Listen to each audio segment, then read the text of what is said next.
I'm going to show you how to change the engine air filter on a Mazda vehicle.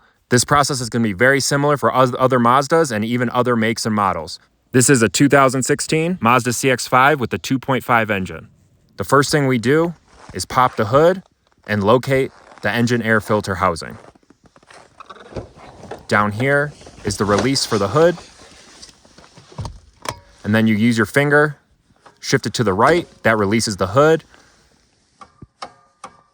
I'll link to the new engine air filter in the video description.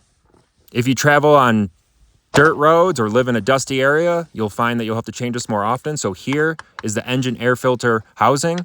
It has two latches. You can see I'm releasing here on the bottom of the screen.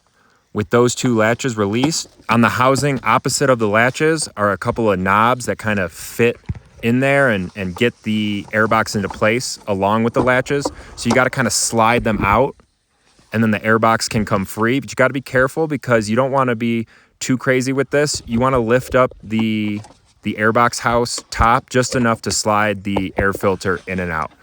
So there's the old one, just pulling it out. We'll take a look at it. We can see it's pretty filthy. Hasn't been changed in a while. You can't see any light shining through it. Here's the new one compared to the old one.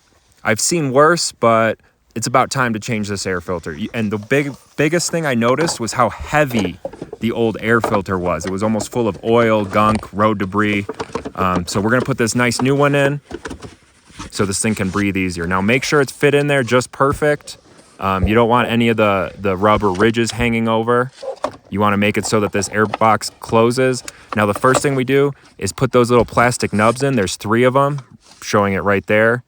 There's 3 of those, one in the middle and then one on the other side. And you got to line those up and you kind of rotate it and then slide it in. So that's what I'm doing now. I'm kind of like, tilting it and then making sure those are in there securely, that it covers the entire air filter, that there's no, edge of the air filter hanging out. You want to make sure this is nice and secure. To prevent unfiltered air from getting into the engine, put a little bit of pressure on top of the box with it all lined up. And then you can hit the latches back on. As long as it was placed in there correctly, it'll latch up just easy. Now we can close the hood. And you should be good for anywhere from 20 to 40,000 miles. So if you found this content helpful, hit the like button, subscribe to the channel. If you have any questions at all, please leave a comment. I'll do my best to get back to you. And I appreciate you taking the time to watch this video.